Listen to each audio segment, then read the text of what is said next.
This is unit number 2, video number 4, ions and compounds.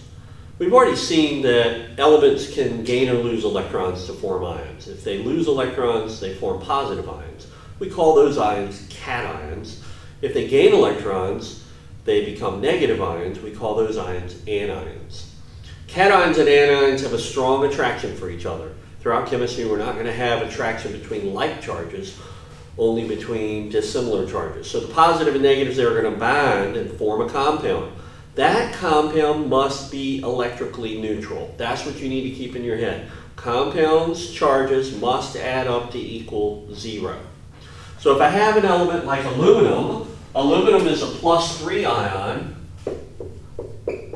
and I combine it with chlorine, which is a -1 ion, I'm going to form a compound. This aluminum is missing 3 electrons.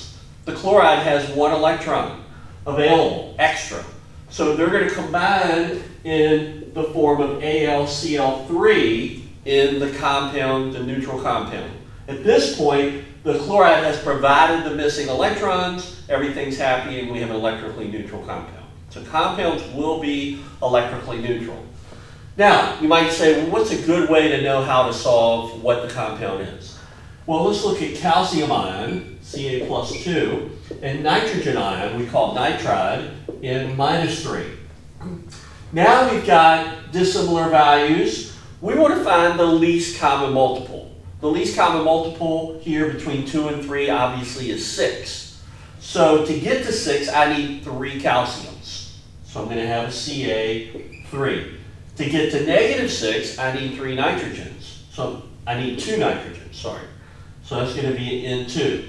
So 3 times 2 is +6, and then we're going to add that together with 2 times -3, which is -6. That equals 0. This means it's electrically neutral, and that's what we're looking for in our compounds. So compounds form electrically neutral set between cations, positively charged ions, anions, which are negatively charged ions. Their ratio is going to be whatever ratio is necessary to make them electrically neutral.